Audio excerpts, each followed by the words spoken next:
प्रभु यीशु मसीह के नाम में आप सभी को जय मसीह की। मेरे इस स्ट्रॉन्ग टावर चैनल में आप सभी का स्वागत है प्रियो। परमेश्वर का हर बात के लिए धन्यवाद हो।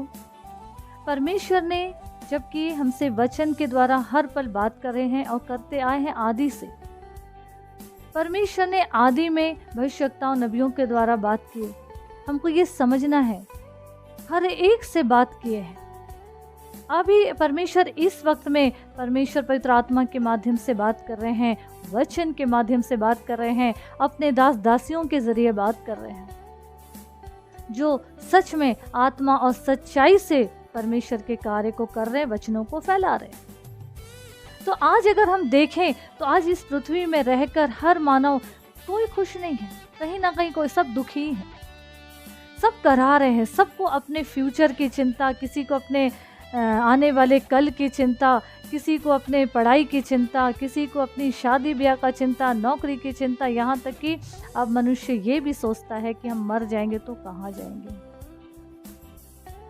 तो हम वचन में से कुछ बातों को सीखेंगे जो कि हमको यूहन्ना रचित सुसमाचार उसके 14 अध्याय अगर हम पहले पद से देखेंगे तो उसमें क्या लिखा है कि तुम्हारा मन व्याकुल ना हो, तुम परमेश्वर पर विश्वास रखते हो, मुझ पर भी विश्वास रखो। ये प्रभु यीशु मसीह के वचन है।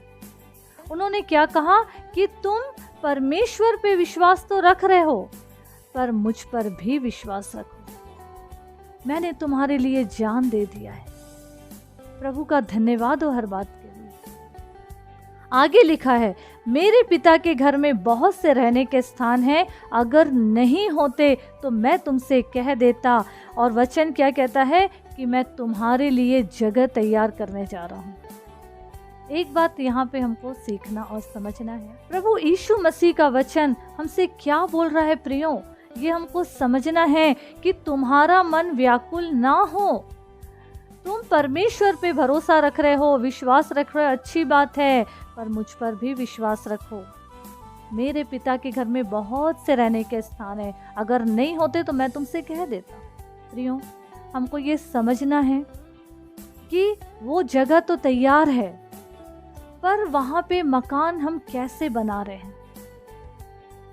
प्रभु यीशु मसीह जगह तैयार करने गए हैं और वो तो प्लॉट खरीद लिए, प्लॉट है हमारा वहाँ पे, पर वहाँ पे जब नींव डलेगी, मकान बनेगा तो कैसे, कभी हमने ये सोचा है? वचन कहता है जो कुछ हम पृथ्वी पे बांधेंगे या खोलेंगे वो स्वर्ग में बंधेगा या स्वर्ग में खुलेगा।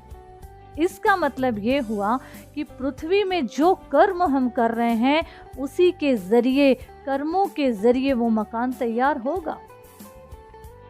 हो सकता है मर जाने के बाद किसी का पूरा मकान उसको मिले रहने को, हो सकता है किसी की सिर्फ नींव डली हो या किसी के कुछ दीवारें खड़ी हो।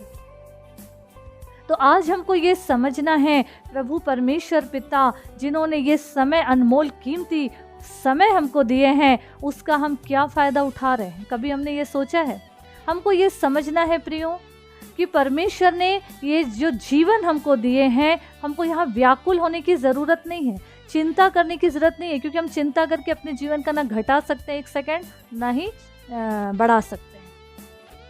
तो जो समय प्रभु ने दिया है उसमें हमको भलाई करना है, एक दूसरे से प्रेम करना है और परमेश्वर के कार्य को आगे बढ़ाना है और अपने अच्छे कर्मों के माध्यम से उस जगह जो प्रभु यीशु मसीह तैयार करने गए हैं, अपने इस शारीरिक तौर पे जो ज़िंदगी है, जब तक प्रभु ने ये ठहराया हुआ समय हमें दिया है प्रियो, इस समय का कीमत समझे और उस राज्य में परमेश्वर की जो महिमा के योग्य परमेश्वर पिता हैं, उसके राज में दाखिल होने के लायक हमको अपने जीवन में, इस संसार में रहते हुए, इस कर्मों के माध्यम से जो अच्छे कर्म हैं उसके ज़रिए वहाँ पे मकान तैयार करना है। परमेश्वर ने तो ये चीज़ बोल दी है कि मैं जगह तैयार करने जा रहा हूँ, यीशु मसीह ने ये तो कहा है, पर हमको अपने जीवन में जो कर्म करने के लिए जो कार्य प्रभु यीशु मसीह ने सौंपे हैं प्रियो, हमको वो करते हुए प्रभु के राज में बढ़ना है। आज हमको नहीं मालूम हमारी ज़िंदगी का कौन सा क्षण अंतिम हो, हर क्षण हमको प्रभु के साथ जीना है, उसके साथ अपने संपर्क को मजबूत करना है और प्रभु के राज के उन्नति के लिए अपने जीवन को हमेशा तैयार रखना है प्रियो। प्रभु यीशु मसीह की दया हम सबों के जीवन पर हमेशा बनी रहे। आमीन आमीन।